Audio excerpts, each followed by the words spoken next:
இந்திய பிரதமர் அனுராதபுரத்தில் போய் பௌத்த துறவிகளின் காலில் வீழ்ந்ததே உங்களுக்கு தெரியும். இந்தியா எங்கு நிற்கின்றது, இலங்கை எங்கு நிற்கின்றது என்பதை அந்த ஒரு படம் தெளிவாக காட்டியிருக்கும் எல்லோருக்கும். ஆனால் மறுவளமாக இங்கு நீங்கள் பார்த்தீர்கள் சொன்னால் பௌத்த துறவியின் காலில் விழுந்தது மட்டுமல்லாது தமிழையே புறக்கணித்து அந்த போட்டில் கூட ஆங்கிலத்திலும் சிங்களத்திலும் எழுதி இவ்வளவு தூரத்துக்கு சிங்கள அரசையும் பௌத்த சங்கத்தையும் மகிழ்ச்சிப்படுத்த வேண்டுமோ அவ்வளவு தூரத்துக்கு மகிழ்ச்சிப்படுத்தி விட்டு சென்றிருக்கிறார். அவ்வளவு சரி. தமிழ் கட்சிகள் போனார்கள், என்னத்தை பேசினார்கள் என்றால் யாருக்கும் தெரியாது. சரி, மீனவர் பிரச்சனை அடிப்படை பிரச்சனை. சரி, அந்த பிரச்சனை தொடர்பாக அதனை தீர்த்தார்களா என்றால் அதற்குரிய பதில் இல்லை. இலங்கை அரசு தனக்குரியதை உடனடியாக செய்கின்றது. இந்திய அரசு இலங்கைக்கு சொல்றதை செய்கிறது, இலங்கை அரசு இந்தியாவுக்கு சொல்றதை செய்கிறது. தமிழர்களுக்கு கொடுத்த வாக்குறுதிகளை யாராவது செய்கிறாங்க.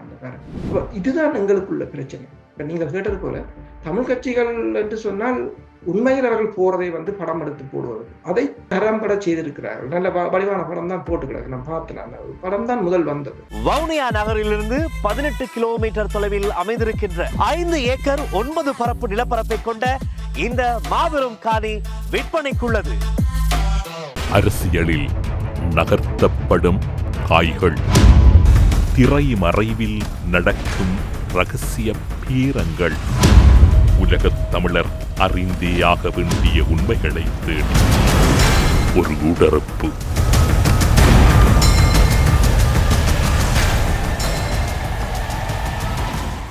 பிரித்தானியாவில் இருக்கும் கலாநிதி பிரபாகரன் எல்லோராலும் நன்கு அறியப்பட்டு பரிச்சயமான இராணுவ ஆய்வாளர் வேல்ஸில் இருந்து அருஸ் அவர்களை இன்றைய ஊடறுப்பு நிகழ்ச்சியோடு இணைத்திருக்கின்றோம். ஊடறுப்பு நிகழ்ச்சியின் சார்பில் உங்களை வரவேற்பதில் மகிழ்ச்சி. வணக்கம். வணக்கம் தமிழரசு. உடற்பு நேயர்களுக்கு வணக்கம். இந்தியாவின் பிரதமர் நரேந்திர மோடி அவர்கள் இலங்கைக்கான விஜயத்தினை நிறைவு செய்து மீண்டும் இந்தியாவுக்கு திரும்பி இருக்கின்றார். இலங்கை சென்றிருந்த போது பல விடயங்கள் பேசப்பட்டன. இலங்கையில் ஏற்படுத்தப்பட்ட ஒப்பந்தங்கள், பாதுகாப்பு ஏற்பாடுகள் என்று பல விவகாரங்கள் பேசப்பட்டது. முதலில் அவர் சென்ற போது ஒட்டுமொத்த பாதுகாப்பும் இலங்கை அரசிடமிருந்து இந்தியாவால் மீள பெறப்பட்டிருந்தன என்கின்ற ஒரு தகவல் இருக்கின்றது. இதனை நீங்கள் இராணுவ பார்வையில் ஏற்கின்றீர்களா, அல்லது அது தொடர்பான உங்களுடைய அவதானம் எப்படி இருக்கின்றது? உண்மைதான். என்றுமில்லாதவாறு இந்த தடவை இந்தியாவின், அதாவது இந்திய பிரதமருக்கான பாதுகாப்பு அதிகரிக்கப்பட்டிருந்தது. ஏனென்று சொன்னால் இந்தியா இந்த அனுகுமார திசாநாயக்காவின் அரசுல இந்தியா தனக்கு பாதுகாப்பு இல்லை என்றதை உணர்கின்றது போலதான் இதை பார்க்கலாம். 1987ஆம் ஆண்டு ராஜீவ்காந்தி மீது கடற்படை சிப்பாய் மேற்கொண்ட தாக்குதல், அது தொடர்பான இந்தியாவின் பார்வையுமாக இருக்கலாம். அதாவது வரலாற்றை பின்னோக்கி பார்த்திருக்கலாம். ஏவிபியில் இந்தியாவுக்கு எதிரான சக்திகள் பெருமளவில் இருக்கிறார்கள் என்பது இந்தியாவுக்கு தெரியும். அவர் இறங்கியதும் ஏவிபியின் ஒரு சென்டிமெண்ட் டச் பண்றது போலதான் கிட்டத்தட்ட. என்னென்றால் 1971ஆம் ஆண்டு ஏப்ரல் மாதம் 5ஆம் தேதி ரோகண விஜயவீரா தாக்குதலை ஆரம்பித்தார், முதலாவது புரட்சி. அதே நாள் இந்திய பிரதமர் வந்திருக்கிறார். இந்தியாவுக்கும் ஏவிபிக்கும் உள்ள உறவு என்று சொன்னால், அதை ஒரு வார்த்தையில் சொல்வதென்று சொன்னால், இந்திய இராணுவத்துக்கு எதிரான போராட்டத்தில் விடுதலை புலிகள் இழந்த போராளிகளோட ஏவிபியில் இறந்தவர்கள் தான் மிக மிக அதிகம். அது எல்லோருக்கும் தெரிந்தபடியும். அப்ப இதுகள் எல்லாத்தையும் பார்க்கும்போது தெரியும் இரு அரசுகள் இப்போ இரண்டு, அதாவது தற்போதைய ஏவிபி அரசும் இந்திய அரசும் ஏதோ ஒரு வகையில், அதாவது இந்த பூகோள அரசியல் நிர்பந்தம் காரணமாக ஒட்டுறவு வைத்திருக்க கொள்ள வேண்டும் என்ற ஒரு நிர்பந்தத்தில் இருக்கிறார்கள். இருந்த போதும் இந்தியா நம்பவில்லை என்றுதான் தெரிகிறது. ஏனென்று சொன்னால், உங்களுக்கு தெரியும், சிறப்பு படையினர் கொழும்பு வந்திருந்தார்கள். கிட்டத்தட்ட 5 MI-17 ரக உலங்கு வானூர்தி வந்திருந்தது. அதன் பிற்பாடு கடற்படை கப்பல் திடீரென்று வந்திருந்தது. அந்த கப்பலை பொறுத்தவரையில் உங்களுக்கு தெரியும், அது ஃப்ரிகேட் கப்பல் INS Site-3 என்ற அந்த ஃப்ரிகேட் கப்பல் கிட்டத்தட்ட 320 கடற்படையினருடன் உடன் வந்திருந்தது. 2015ஆம் ஆண்டு இந்த அமெரிக்காவின் பாதுகாப்பு செயலாளர் ஆஷ் கார்ட்டர் இந்தியா வரும்போது அந்த கப்பலுக்கு தான் சென்றிருந்தார். 2012ஆம் ஆண்டு இந்தியாவினால் கடலில் இறக்கப்பட்ட அந்த கப்பல் அதில் இருக்கிற ஆயுதங்களை நீங்கள் பார்த்தீங்கன்னு சொன்னால் இஸ்ரேலின் தான் முழுக்க கவுண்டர் எலக்ட்ரானிக் வார்ஃபேர் சிஸ்டம் முழுக்க இஸ்ரேலின் தான் இருக்கிறது. சாம் ஏவுகணையை பொறுத்தவரையும் அதிலும் இஸ்ரேலின் தான் இருக்கின்றது. அதே நேரம் ரஷ்யாவின் சாமும் இருக்கின்றது. அதே போல ரஷ்யாவின் கேனன் பூட்டப்பட்டிருக்கிறது. அப்படி நிறைய சொல்லலாம். அதுல குறிப்பாக நீங்கள் பார்த்தீர்கள் என்று சொன்னால் அதுல இருக்கின்ற எல்டா என்ற அந்த இஸ்ரேல் ரேடார் முக்கியமானது. அது மட்டுமல்லாது அஜந்தா என்றது அது இந்திய தயாரிப்பு, வெளியாக ரஷ்யாவின் தொழில்நுட்பத்தில் தயாரிக்கப்பட்டது. அது வந்து எலக்ட்ரானிக் வார்ஃபேர் என்று சொல்றது ஜாமிங் சிஸ்டம். ஜாமிங் சிஸ்டத்தை எல்லாம் கொண்டு வந்திருக்கிறார்கள். ஏனென்றால் மோடி கொழும்பிலிருந்து போன பிற்பாடுதான் அந்த கப்பலும் போயிருக்கிறது. அப்ப அதை கொழும்பு ஊடகங்கள் கூட போட்டிருக்கிறது நேவி டிப்ளமசி என்று அதை பகுதியாக போட்டிருக்கிறார்கள். இப்ப கப்பலும் வந்திருக்கிறது. அது மட்டுமல்லாது கொழும்பில் இருக்கின்ற இப்ப சுதந்திர சதுக்கத்துக்கு ஒரு காரணத்தை அவர்கள் கூறியிருந்தார்கள். சுதந்திர சதுக்கத்தில் இடம்பெற்ற நிகழ்வுக்கான நடவடிக்கை இடம்பெற்ற போது பெருமளவில் ஊடகவியலாளர்கள் விடவில்லை. இருந்த போதும் அரச தொலைக்காட்சி நிறுவனம் ஒன்று தனது லைவ் டெலிகாஸ்டுக்காக ஒரு கேமராவை பொருத்தியிருந்தது என்று சொல்லியும் அந்த கேமரா பொருத்தப்பட்ட இடத்தில் ஒரு மர பெட்டியை வைத்து அதற்கு மேல் தான் பொருத்தியிருந்தார்கள். அந்த பெட்டியை இந்திய புலனாய்வுத்துறையினர் பரிசோதனை செய்ய வேண்டும் என்று கூறியிருக்கிறார்கள். அவர்கள் கூறியிருக்கிறார்கள் கேமராவை அகற்ற முடியாது. உடனடியாக ட்ரில்லரை கொண்டு வந்து அந்த பெட்டியை ட்ரில் பண்ணி அதில் ஒரு ஓட்டையை போட்டு அதுக்குள்ளால் சிறிய கேமராவை ஒன்றை உள்ளுக்கு செலுத்தி அதற்குள்ள ஆராய்ந்திருக்கிறார்கள். இது ஒரு சின்ன உதாரணத்தை நான் ஏன் சொல்கிறேன் என்று சொன்னால், இவ்வளவு தூரம் அவர்கள் அக்கு வேறு ஆணி வேறாக எல்லாவற்றையும் பிரித்து மேய்ந்திருக்கிறார்கள் என்றதை தெரியும். அப்ப இது ஏதோ ஒரு இந்தியா உலகத்துக்கு அவதானமாக இருக்கிறது என்று சொன்னால் ஏதோ ஒரு பின்புலம் ஒன்று இருக்கின்றது என்பது தெரியும். உலகில இடம்பெறுகின்ற சம்பவங்கள் உங்களுக்கு தெரியும். இப்ப பிரான்ஸ்ல மேரிலே பெண் மீதான தடை, அல்லது ஸ்லோவாக்கியாவின் அதிபர் மீதான தாக்குதல், ஏன் ட்ரம்ப் மீது மேற்கொள்ளப்பட்ட துப்பாக்கி. அதே சமயம் நீங்கள் பார்த்தீங்கன்னு சொன்னால் இந்திய பிரதமர் இங்க வந்திருக்கிற அதே சமயம் அமெரிக்காவின் C-17 ராணுவ விமானம் வந்து பக்ராம் ஏர்பேஸ்ல இறங்கி இருக்கிறது ஆப்கானிஸ்தான்ல.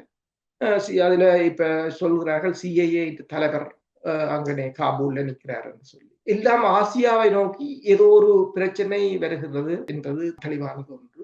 இப்ப இலங்கையை இந்தியா ஏதோ ஒரு வழியில் இந்த தனது பாதுகாப்புக்காக இந்தியா இலங்கையை கையகப்படுத்த வேண்டும் என்ற முனைப்பில் இருக்கின்றது என்கிறது தெரிகிறது. இருந்த போதும் இலங்கையை தனது பாதுகாப்புக்காக இந்தியா கையகப்படுத்த வேண்டும் என்று நினைக்கின்றது ஒரு புறம் இருக்க, இலங்கை ஒரு பாதுகாப்பான நாடு அல்ல என்பதை இந்தியா உள்ளூர உணர்வதைத்தான் இந்த பாதுகாப்பு ஏற்பாடுகள் காட்டும். நீங்கள் இப்போது குறிப்பிட்டீர்கள், இந்தியா ஏதோ ஒரு வகையில் இலங்கையின் பாதுகாப்பு மீது அச்சம் கொள்கிறது அல்லது உள்ளூடாக அவர்களிடம் ஏதோ ஒரு மனநிலை இருப்பதனை உணர முடிகிறது என்று. ஒரு நாட்டிற்கு இன்னொரு நாட்டினுடைய அரசு தலைவர் செல்லுகின்ற போது அங்கு இருக்கக்கூடிய நடைமுறை என்பது குறிப்பாக மக்கள் விடுதலை முன்னணி இப்போது இருக்கக்கூடிய தேசிய மக்கள் சக்தியை போன்று குறிப்பிடுவதானால், அமைச்சரவை பேச்சாளர் அமைச்சர் நலிந்த ஜெயதிச எதிர்கட்சியில் இருக்கின்ற போது டெல்வின் சில்வா அவர்கள் எல்லாம் குறிப்பிட்டது, எங்களுடைய நாடு இறைமையுள்ள நாடு, இறைமையுள்ள நாட்டுக்குள் யாரும் வந்து எங்களை வழிநடத்த முடியாது, நாங்கள் தான் தீர்மானிக்க போகின்றோம் என்று. ஆனால் இதற்கு முன்னரும் வந்திருக்கின்றார் மோடி அவர்கள், அது பல ஜனாதிபதிகளை அவர் சந்தித்திருக்கின்றார் இலங்கையில். அது ஒரு புறம் இருக்க, முதன்முறையாக அனுரை இருக்கின்ற போது இலங்கையின் பல நிலப்பரப்புகள் இலங்கை இராணுவத்தினர் அப்புறப்படுத்தப்பட்டு இந்திய படையினர் வசம் வழங்கப்பட்டிருக்கின்ற ஒரு சூழ்நிலை இருப்பதாக கூறப்படுகின்றது. அதில் உண்மைத்தன்மை இருக்கின்றது. உண்மைதான். என்று சொன்னால் இந்தியாவின் பாதுகாப்பு படையினர் தான் இப்ப நான் கூறிய சம்பவங்களை நீங்கள் பார்க்கும் போதே கடல் பரப்பு என்றாலும் சரி, தரை என்றாலும் சரி, இரண்டையும் இந்திய படையினர் தம் வசப்படுத்தியதாகத்தான் அதனை எடுத்துக்கொள்ள முடியும். இப்ப இந்திய பிரதமரை பொறுத்தவரையில் அமெரிக்காவுக்கு செல்கிறார், வெவ்வேறு நாடுகள் ரஷ்யாவுக்கு செல்கிறார். ஆனால் அங்கு எல்லாம் அந்த நாடுகளின் பாதுகாப்பை அவர்கள் எடுக்கவில்லை. அந்த நாடுகளின் படையினர் தான் அவருக்குரிய பாதுகாப்பை வழங்குகிறது. இவர்கள் அவ்வாறு எடுக்கவும் முடியாது. அவ்வாறான ஏன் இவன் பக்கத்தில் உள்ள சிறிய நாடுகளுக்கு சென்றாலுமே இவ்வாறான நடைமுறைகள் இல்லை.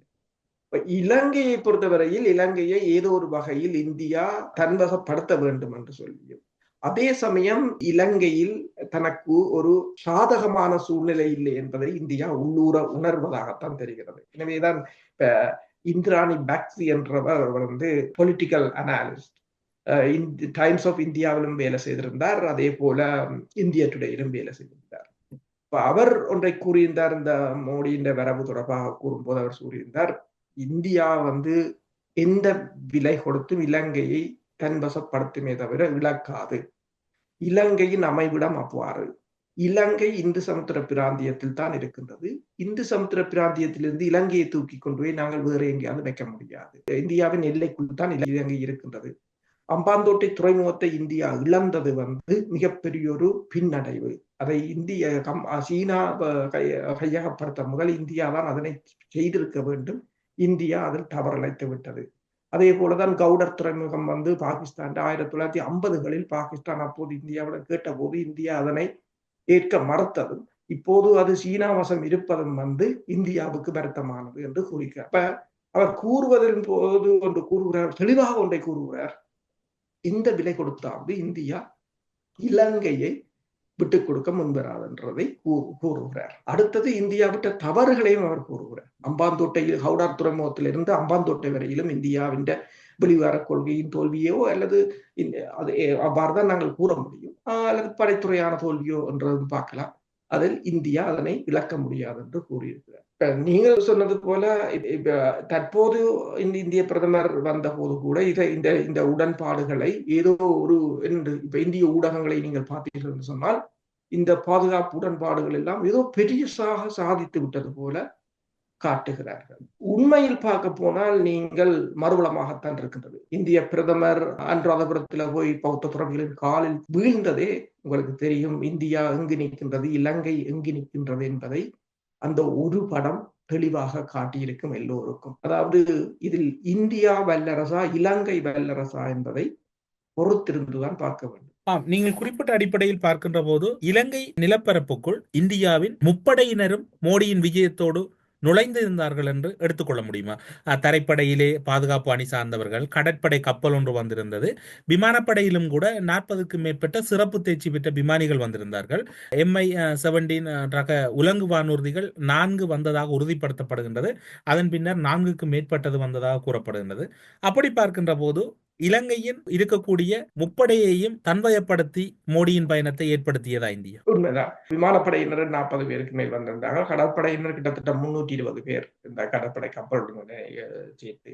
அதுவும் இந்தியாவிடம் இருக்கிறதுல ஃப்ரிகேட்ல தரமான கடற்படை கப்பல்களை தான் அனுப்பி இருக்கிறார்கள். அது கூடுதலாக இப்ப என்னன்னு சொன்னால் எதிரிகளின் அலைவரிசைகளை குழப்புகின்ற ஒரு நடவடிக்கையாகத்தான் அந்த கப்பல் வந்திருக்கின்றது. பிரச்சனை என்று சொன்னால் எலக்ட்ரானிக் வார்ஃபேர் மூலம் முதலில் ஜாம் பண்றது எல்லாவற்றையும் என்ற ஒரு தான் வந்திருந்தது.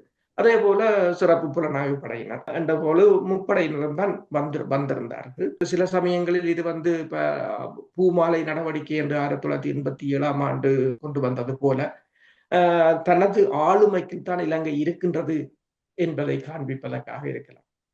ஆனால் பிரச்சனை என்ன என்று சொன்னால் இப்ப இந்திய ஊடகங்கள் சொல்வது போல அந்த பாதுகாப்பு உடன்பாட்டை எட்டி விட்டோம், இலங்கையுடன் 6 உடன்பாடு 7 உடன்பாடு என்றெல்லாம் கூறுகிறார்கள். அப்ப இதுல நீங்கள் பாத்தீங்க என்று சொன்னால் விக்ரம் மிஸ்ரி அவர் இந்தியாவின் ஃபாரின் செக்ரட்டரி, அவர் கூறியிருக்கிறார் என்னென்றால் செக்யூரிட்டி கோஆபரேஷன் உடன்பாட்டுடன் இன்னும் 6 உடன்பாடுகள் எட்டப்பட்டதாக கூறப்படுகிறது. அந்த செக்யூரிட்டி கோஆபரேஷன் அது ஒரு இரு நாட்டுக்கும் இடையில் மிகவும் ஒரு முக்கியமானது என்று கூறுகிறார்கள். என்னென்று சொன்னால் interlink between the Sri Lanka and India என்று கூறுகிறார்கள். அதாவது இரு நாடுகளும் தங்கள் தேசிய ஒருமைப்பாட்டையும் இறைமையையும் காப்பாற்ற 2 நாடுகளும் ஒத்துழைப்புடன் செயல்படுவார்கள். அதுதான் அதில் பயிற்சிகளை வழங்குவது, இலங்கையின் துறைமுகங்களுக்கு கப்பல்கள் செல்வது, இலங்கைக்கான ஒத்துழைப்புகளை வழங்குவது, ஏதும் ஒரு அனர்த்த நடவடிக்கையின் போது உதவிகளை வழங்குவது, அவ்வாறுதான் அது போகின்றது. ஆனால் அதில் இன்னொன்றை சொல்லுகிறார்கள், இலங்கையின் கடற்பரப்பையும் தரைப்பரப்பு, வானை பற்றி அதில் கூறவில்லை, இலங்கையின் கடற்பரப்பையும் தரையையும் இந்தியாவுக்கு எதிரான சக்திகள் பயன்படுத்துவதை இல்லாது செய்ய வேண்டும். இந்த உடன்பாடுகளை இப்ப இலங்கையின் பாதுகாப்பு செயலாளர் சம்பத் துயகந்தா அவர் கூறியிருக்கிறார் என்னென்று சொன்னால், இந்த உடன்பாடுகள் 2023ஆம் ஆண்டிலிருந்து பேசப்பட்டவை, பாதுகாப்பு மாநாடுகளின் போது பேசப்பட்டவை. அதன் பின்னர் கடந்த டிசம்பர் மாதம் இந்தியாவுக்கு சென்ற போது அங்கு இது தொடர்பாக முடிவெடுக்கப்பட்டதாகவும் அதன் பின்னர் தான் இது நிறைவேற்றப்பட்டதாகவும் அல்லது இது கொண்டு வரப்பட்டதாகவும் கூறப்படுகிறது. ஆனால் அதில் இன்னொரு பிரச்சனையும் என்னென்று சொன்னால், அது 5 வருடத்துக்கு தான் இந்த பாதுகாப்பு உடன்பாடு எழுதப்பட்டது. அந்த 5 வருடங்களுக்குள்ளும் இதில் ஏதாவது ஒரு தரப்பு வெளியேற வேண்டும் என்று சொன்னால் 3 மாத நோட்டீஸுடன் வெளியேறலாம் என்றதும் கூறியிருக்கிறது. அப்படி வெளியேறாது விட்டால் அந்த 5 வருஷத்துக்கு பிறகு 3 வருஷம் அது ஆட்டோமேட்டிக்கா நீடிப்பு செய்யப்படும். இப்போ உதாரணமாக வாடகை வீட்டில் இருக்க ரோலிங் கான்ட்ராக்ட் என்று போடுவார்கள் இங்கே. என்று சொன்னால் நீங்கள் அது முடிய அது ரோல் பண்ணி கொண்டு போகும். இல்லைன்னு சொன்னால் 2 மாத நோட்டீஸை கொடுத்து வெளியேறலாம். இப்போ அந்த பாதுகாப்பு உடன்பாட்டிலும் ஏதோ ஒரு வீக் இருக்கிறது தான் தெரிகிறது. ஒரு வீக்காகத்தான் இந்த பாதுகாப்பு உடன்பாடும் இருக்கின்றது. இதுல இந்திராணி பக்சி சொன்னது போலதான் இந்தியா பலவற்றை இழந்து விட்டது. இப்போது ஏதோ ஒரு வகையில் இருக்கிறதையாவது தக்க வைப்பதற்கான ஒரு முயற்சி. இப்ப நீங்க பாருங்கள், அனுராதபுரத்தில் போய் அவர் பௌத்த துறவியின் காலில் வீழ்ந்ததற்கும் இந்த பாதுகாப்பு உடன்பாடு என்று இவர்கள் இந்திய ஊடகங்கள் சொல்கின்றதில்ல, அவர்கள் கொழும்பு ஊடகங்கள் போட்டதுக்கும் உள்ள வேறுபாடுகள், அதாவது இருதரப்பு தகவல்களையும் ஆய்ந்து பார்க்கும் போது பல வேற்றுமைகள் இருக்கின்றன. அவர்கள் தங்களுக்கு அது வெற்றி போல காட்டுகிறார்கள். இலங்கை அரசு அதை இதுதான் நடந்தது என்றதை காட்டுகிறார்கள். பாதுகாப்பு உடன்பாடு இடம்பெற்ற சமயம் எந்த ஊடகவியலாளர்களையும் உள்ளுக்கு விடவில்லை. இந்திய ஊடகவியலாளர்கள் விட்டார்கள். இலங்கை ஊடகவியலாளர்களில் ஒரு சிலரைத்தான் விட்டதாக கூறப்படுது. அவ்வாறு விட்ட ஊடகவியலாளர்களும் ஒன்று கூறப்பட்டது, இந்த பாதுகாப்பு உடன்பாடு தொடர்பாக நீங்கள் கேள்விகள் கேட்கப்படாது. அதாவது கேள்விகள் கேட்கப்படாது என்ற ஒரு நிபந்தனையின் அடிப்படையில் தான் உள்ளுக்கு ஊடகவியலாளர்கள் அனுமதிக்கப்பட்டதாக கூறப்படும். இன்னும் சில நாட்களில் இது தொடர்பான முழுமையான விவரங்கள் வெளிவரும். ஏன் பாதுகாப்பு விவகாரங்கள் தொடர்பில் இவர்களிடம் இப்போது நீங்கள் கூறுகின்ற விடயத்தை வெளிப்படுத்தினாலும் ஊடகவியலாளர்கள் கேள்வி கேட்கக்கூடாது என்று கட்டுப்படுத்தியது இந்திய அரசு சார்பில் அல்லது இலங்கை அரசு சார்பில்? இந்திய அதிகாரிகள் தான் அதனையும் கையில் எடுத்ததாக கூறப்படுகிறது. இந்திய அதிகாரிகள் தான் ஊடகவியலாளர்களையும் கோஆர்டினேட் பண்ணதாகவும் கூறப்படுகிறது.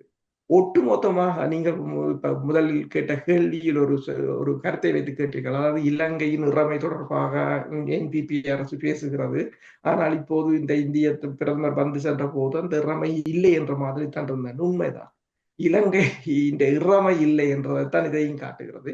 இதை சிங்கள பத்திரிகைகளே வடிவாக போட்டிருக்கிறார்கள். அதாவது இந்திய அதிகாரிகள் தான் ஊடகத்துறையை கட்டுப்படுத்தினார்கள், இந்திய ஊடகவியலாளர்கள் அனுமதித்தார்கள், சிங்கள ஊடகவியலாளர்களை ஒரு சிலருத்தான் அனுமதித்தார்கள், கேள்வி கேட்கப்படவில்லை. அதே நேரம் மோடியை பொறுத்தவரையில் மோடி ஏதோ ஒரு வகையில் இலங்கைக்கு இந்திய ஊடகங்களை பொறுத்தவரையில் நீங்கள் பார்க்கலாம், ஏதோ மோடி இலங்கையை ஏதோ கையகப்படுத்தி விட்டார், இலங்கை பயந்து நடுங்குகிறது. ஆனால் மறுவளமாக இங்கு நீங்கள் பார்த்தீர்கள் என்று சொன்னால் பௌத்த துறவியின் காலில் விழுந்தது மட்டுமல்லாது தமிழையே புறக்கணித்து அந்த போட்டில் கூட ஆங்கிலத்திலும் சிங்களத்திலும் எழுதி இவ்வளவு தூரத்துக்கு சிங்கள அரசையும் பௌத்த சங்கத்தையும் மகிழ்ச்சிப்படுத்த வேண்டுமோ அவ்வளவு தூரத்துக்கு மகிழ்ச்சிப்படுத்தி விட்டு சென்றிருக்கிறார். அவ்வளவு. நீங்கள் இப்போது கூறியது போன்று அவர்களிடம் அந்த விமர்சனங்கள் இருந்தாலும் கூட அவருடைய பயணத்திலே பல விடயங்களை இந்திய அதிகாரிகள் கையாண்டிருப்பதாக கூறினீர்கள். ஒரு நாட்டினுடைய ஜனாதிபதி வருகின்ற போது அவருக்கான ஊடகங்கள் அனுமதிப்பதாக இருக்கலாம், இனிய போக்குவரத்து பாதைகளை சீர் செய்வதாக இருக்கலாம், அல்லது பாதுகாப்பு ஏற்பாடுகளை எல்லாம் அந்த நாட்டினுடைய அரசு சார்பில் தான் ஏற்படுத்துவது வழமை. அப்படியே மோடி இலங்கைக்கு வருகின்ற விடயம் தொடர்பில் இலங்கை அரசு 3 நாட்களையும் மோடிக்காக குத்தகைக்கு கொடுத்து விட்டது. அப்பதான் என்று சொன்னால் பல இடங்களில் பேரணிகள் தடை செய்யப்பட்டிருந்தன, பல இடங்களில் போக்குவரத்து தடை செய்யப்பட்டிருந்தது, போக்குவரத்து ஒழுங்குகள் மாற்றப்பட்டிருந்தது. இவ்வாறு வெவ்வேறு நாடுகளை நீங்கள் பார்க்க முடியாது. இப்ப நீங்கள் மோடி எல்லா நாட்டுக்கும் தான் போடுவார், மொஸ்கோவுக்கும் போகிறார் தான், அமெரிக்காவுக்கும் போகிறார் தான், அஜர்பைஜானுக்கும் போகிறார் தான், ஈரானுக்கும் போகிறார், எல்லா இடமும் தானே போகிறார். ஆனால் நீங்கள் பார்க்கலாம் என்று சொன்னால் இதில் இலங்கையில் மட்டும்தான் இவ்வாறான ஒரு நிலைமை இருக்கின்றது. ஏன் கட்டாக்காரி நாய்களை கூட பிடித்ததாக அதற்கு எதிராக புகழ் தோன்றியதாகவும் கூறப்படுகிறது. அதுவும் உண்மையில் பாதுகாப்பு நடவடிக்கையாகத்தான் செய்தார்கள் என்று இப்போது ஒரு சந்தேகமாக இருக்கின்றது. என்னென்று சொன்னால் அவ்வளவு தூரத்துக்கு பாதுகாப்பை பலப்படுத்தி இருக்கிறார்கள். மற்ற நாடுகள்ல அவ்வாறு இடம்பெறவில்லை, இலங்கையில் அவ்வாறு இடம்பெறுகிறது என்று சொன்னால் இந்தியா இலங்கையில் ஏதோ ஒரு விதத்தில் இலங்கையில் ஒரு அச்சத்தை இந்தியா கொண்டிருக்கிறது என்றதான் பார்க்க முடியும். அது இந்த விஜயத்தை நீங்கள் பார்த்தீங்கன்னு சொன்னால் ஒரு ஹை லெவலாகத்தான் பார்க்கலாம். நீங்கள் தேசிய பாதுகாப்பு ஆலோசகர் அஜித் டோவல் வந்திருக்கிறார், ஜெய்சங்கர் வந்திருக்கிறார், வெளிவார அமைச்சர், வெளிவார செயலாளர் வந்திருக்கிறார், மோடி, அதை விட பெருமளவான அதிகாரிகள் வந்திருக்கிறார்கள். ஒரு 3 நாளை ஏதோ இந்தியா இலங்கையில் ஏதோ மிகப்பெரியதாக சாதித்து விட்டதாக இந்திய ஊடகங்களும் அதற்கு கடுமையாக பிரச்சாரத்தை மேற்கொண்டதாகத்தான் பார்க்கக்கூடியதாக இருக்கின்றது. ஆனால் மறுபடியும் நீங்கள் பார்த்தீங்கன்னு சொன்னால் அதாவது இந்தியா தனது இழந்து விட்ட ஒரு இமேஜை தூக்கி நிறுத்தியதாக ஊடகத்துடன் ஏனென்று சொன்னால் இப்ப நீங்க பார்க்கலாம் ஊடகவியலாளர்களை உள்ளுக்கு விட்டு கேள்விகளை கேட்கப்படாது என்று சொன்னால் ஏதோ ஒன்றை மறைக்கிறார்கள் ஊடகத்தில் அதாவது தாங்கள் ஏதோ ஒன்றை தாங்கள் வெளியில பிம்பமாக பெருசாக போட போகிறார்கள் அதாவது சில செய்திகளை மனிப்புலேட் பண்ண போறார்கள் என்றுதான் பார்க்கலாமே தவிர இதை இப்ப இந்தியா இதை தனக்கு இழந்து போன தன் ஒரு இமேஜை தூக்கி நிறுத்துவதற்கான ஒரு பயணமாக பார்க்க. மோடி தன்னுடைய உரையில்களின் போது திருவண்ணாமலையை நினைவு கூர்ந்திருக்கின்றார். திருவண்ணாமலை தரப்பில் அவர் கருத்து வெளியிட்டிருக்கின்றார். ஆனால் அவருடைய பயணத்திலே இம்முறை தமிழர் பகுதி எங்கும் அவர் செல்லவில்லை. ஆனால் அனுராதபுரத்துக்கு அவர் சென்றிருக்கின்றார். இயல்பான ஒரு நிலைமைதான் இருந்திருக்கின்றது. அங்கு பாதுகாப்பு நிலவரம் கூட வழமைக்கு மாறான வகையில் உணரப்பட்டதாக இந்த ஒரு அடையாளங்களும் இல்லை. ஏன் தமிழர் பகுதிகளை அவர் தவித்தார்? உண்மையில் பாதுகாப்பு அச்சுறுத்தலா அல்லது அதற்கும் மேலதிகமான ஏதாவது உள்நோக்கங்கள் அரசுக்கு இருக்கின்றன? இந்தியாவை பொறுத்தவரையில தமிழற்ற தாயக கோட்பாடு தமிழ் என்ற இனம் முடிஞ்சது. அதுதான் மோடியின் பயணத்தின் அர்த்தம். பௌத்தத்தை ஊக்குவிப்பதாகவும் நான் நினைக்கிறேன். குஜராத்தில் இருக்கிற பௌத்த தான் நான் நினைக்கிறேன், ஞாபகம் இல்லை. அந்த சின்னங்களை இலங்கைக்கு வழங்க போவதாகவும் இலங்கையின் பௌத்தத்தை தான் பேணி பாதுகாத்து உலகம் அங்கும் கொண்டு போவதாகவும் பௌத்த துறவிகளின் காலில் விழுந்து அவரை வரவேற்க வைத்த பலகையிலும் தமிழை அகற்றி மீனவர் பிரச்சனையை கூட காதில் வாங்காம மோடி ஏற்கனவே வருகிறார் என்ற கூட ஜேவிபியின் அமைச்சர் சந்திரசேகர் சொல்லிட்டார், மீனவர் பிரச்சனையோ பதிமூன்றாவது திருத்த சட்டமோ இங்க கதைக்க தேவையில்லை, அவர் அதை கேட்கவும் மாட்டார். அப்படிதான் அவர் சொன்னார். அவர் அதை கேட்கவும் மாட்டார். சரி, நீங்கள் வேணுமென்றா கதைக்கலாம், கதைச்சு நீங்களே சுயமாக திருப்திப்படுத்திக் கொள்ளலாம், உங்களை ஒன்று நடக்காது. ஒரு அமைச்சர் கதைக்கிறார், ஒரு அமைச்சர் இப்படித்தான் சொல்றார் என்றா அவங்க ஏற்கனவே டிசைட் பண்ணிட்டாங்க. நாங்கள் வேணுமெண்டா இந்த மீன்பிடி, ஏனென்றால் இந்தியா இலங்கைக்கு 4 பில்லியனை கொடுத்துருக்கு. இப்ப 4 பில்லியன் என்று கத்துறாங்க. இப்ப இந்த பிரச்சனைக்கு இப்ப பொருளாதார நெருக்கடிக்கு US8 அமெரிக்கா 1953 ஆண்டுல இருந்து இன்று வரைக்கும் கொடுத்த காசு 2 பில்லியன். சரி, 2 பில்லியன். ஒரு வருடத்துக்குள்ள தமிழ் மக்கள் இந்தியா கொள்ளையடிச்சு கொண்டு போறது கிட்டத்தட்ட $4 பில்லியன். அது அப்ப இந்தியா பிரதமர் பொறுத்தவரை இப்போது தமிழ் மக்களை நேற்று இது தொடர்பாக பேசும்போது என்ன, இந்த மோடியின் விஜயம் தொடர்பாக ரணில் விக்ரமசிங்காவை பல இந்திய ஊடகங்கள் பேட்டி காட்டுறாங்க, நீங்களும் பார்த்திருப்பீங்க. அப்ப அதுல எனக்கு ஒருத்தர் அனுப்பி இருந்தார், நீங்கள் கேளுங்கன்னு சொல்லி ஒரு 19வது நிமிஷத்துக்கு பிறகு கேளுங்கன்னு. அதுல ஒரு கேள்வி வருகிறது. கேட்கிறா, இப்ப மீனவர் மோடி போன போது மீனவர்களை விடுவித்திருக்கிறார் திசாநாயக்கா, மீனவர்களை மனிதாபிமானத்துடன் நடத்த வேண்டும் என்று மோடி கேட்கிறார். இலங்கை அரசு அவ்வாறு செய்யும் என்று ரணில் விக்ரமசிங்காவிடம் கேட்ட கேள்வி. ரணில் விக்ரமசிங்காவுக்கு சொன்ன பதில் என்னென்றால், எந்த வீட்டை ஒருத்தர் கள்ளன் வாரான், களவெடுத்து கொண்டு போறான், நான் அவனுக்கு கை கொடுத்து நீ நல்லா களவெடுத்து கொண்டு போகொண்டு அனுப்பி வைக்கணும், அல்லது போலீஸ்ல பிடிச்சு கொடுக்கணும், அல்லது அவனை வர விடாம செய்யணும், நீங்களே சொல்லுங்கன்னு சொன்னோம். நாங்கள் தமிழ் மக்கள் பிரச்சனை இலங்கையர் என்று கதைக்கிறோம். இது தமிழ் மக்களின் வளத்தை தான் களவெடுத்து கொண்டு போறார்கள். அப்ப தமிழ் மக்களின் உரிமை என்று பேசுகிற நாங்கள் அவர்களின் வாழ்வாதாரத்தையும் பாதுகாக்க முடியாது போறது துப்பாக்கியம். இதைத்தான் அவர் கூறியிருக்கிறார். இப்ப என்னென்னு சொன்னால், இப்ப நீங்கள் கேட்டது போல தமிழர் தரப்பை பொறுத்தவரையில் தமிழர் தரப்பு ஏன் இந்த நிலைமை, அப்படி ஒரு கேள்வி இருக்கிறார். ஏன் இந்த நிலைமை? ஏன் அனுரகுமார திசாநாயக்காவை மோடி விழுந்து வணங்குகிறார்? பௌத்த துறவிகளின் காலில் நெடுஞ்சானையாக வீழ்ந்து கிடக்கிறார். ஏன் பாதுகாப்பு ஒப்பந்தம் கூட பலமாக போடப்படவில்லை? 3 மாதத்திலே இலங்கை வேணும் என்ற நோட்டீஸை கொடுத்து வெளியேறலாம். ஏனென்று சொன்னால், தமிழ் நாடாளுமன்ற உறுப்பினர்கள் என்ன கதைக்கிறார்கள்? இந்தியாவின் பாதுகாப்புக்கு நாங்கள் உத்தரவாதம், இந்தியாவின் பாதுகாப்புக்கு எதிராக சீனா வந்தால் நாங்கள் விட மாட்டோம், பீரங்கியோட நிற்கிறாங்க, வீராவை சொல்லுவாங்க. உங்களை தெரிவு செய்தது யார்? தமிழ்நாக மக்கள் தெரிவு செய்தார்களோ அல்லது ஈழத்தமிழ் மக்கள் தெரிவு செய்தார்களோ? உங்களை யார் தெரிவு செய்தது? இப்ப நீங்கள் இந்தியாவோட பாதுகாப்புக்கு நீங்கள் எந்த மக்களுக்காக நீங்க வேலை செய்யணும்? உங்களை தெரிவு செய்த மக்களுக்காகத்தானே நீங்க வேலை செய்யணும். சரி, நீங்கள் இந்தியாவோட பாதுகாப்புக்கு இந்தியாவுக்கு தான் வேலை செய்ய போறீங்கன்னா போய் தமிழ்நாட்டுல எலெக்ஷனை கேளுங்கோ, அங்க கேட்டு அங்கே வாக்கப்பட்டு அங்கே இருந்து நீங்க பணியாற்றும், உங்களை ஒருத்தரும் தடுக்கல. அப்ப நீங்களே இப்படி நிற்கும் போது இங்க அமைப்புகளை பாருங்க, அவன் களவெடுத்து ரணிலே சொல்றான், நேரம் களவெடுத்து கொண்டு போறான். இங்க அமைப்புகளை பாருங்க, களவெடுத்து கொண்டு போறதை பற்றி கதைக்கிறேன். அவங்களை கூப்பிட்டு பொங்கல் வச்சு புக்க கொடுத்து அனுப்புறாங்க. அப்ப இவங்க எல்லாம் தமிழ் மக்களுக்காண்டி போராடுறாங்க. அதை அந்த மக்களுக்காண்டி ஒரே ஒரு மனுஷன் தான் ஐயா போராடி இருக்குது. அந்த மனுஷனும் தான் 2009ஆம் ஆண்டுக்கு பிறகு இல்லை. இப்படி இருக்கிற எங்கட மோடி இப்ப நீங்கள் கேட்டு ஏன் தமிழ் பக்கத்துக்கு வரையில என்று சொன்னா மோடியும் அனுராம் இணைஞ்சு என்ன சொல்றாங்க, ஒரே இலங்கை, அவ்வளவுதான், முடிஞ்சு தலைவர். இதுக்கு மேல வேணும் என்று சொன்னால் ட்ரம்ப் கண் திறந்தால் சரி. நீங்கள் கூறியது போன்று மோடி அவர்களுடைய வெளிப்படுத்தலும் அப்படித்தான் இருந்திருக்கின்றது. அதாவது பௌத்த மயமாதல் அல்லது பௌத்தத்தினுடைய பயணத்திலே தானும் இணைந்து கொள்வது போன்றுதான் அவருடைய பயணங்கள் செயற்பாடுகள் இருக்கின்றன.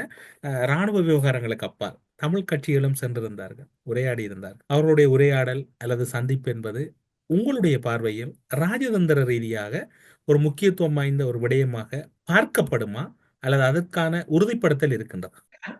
அவர்கள் என்னத்தை பேசினார்கள் என்றது ஒரு முக்கியமான விடயம். இந்தியா தொடர்ச்சியாக சொல்லிக் கொண்டிருக்கிறது, தமிழ் மக்களும் இலங்கைக்குள் சம அந்தஸ்துடன் வாழ வேண்டும், அவர்களுக்கும் சிங்களவர்களைப் போல உரிமைகளுடன் வாழ வேண்டும் எல்லாம் கூறிக்கொண்டிருக்கிறது 35 வருடமாக வழியே தவிர இதுவரையில் இதையும் செய்யறதில்லை. சரி, தமிழ் கட்சிகள் போனார்கள், என்னத்தை பேசினார்கள் என்றால் யாருக்கும் தெரியாது. சரி, மீனவர் பிரச்சனை அடிப்படை பிரச்சனை, சரி, அந்த பிரச்சனை தொடர்பாக அதனை தீர்த்தார்களா என்றால் அதற்குரிய பதில் இல்லை. அரசியல் தீர்வு தொடர்பாக எதுவும் பேசினார்களா என்றால் இல்லை.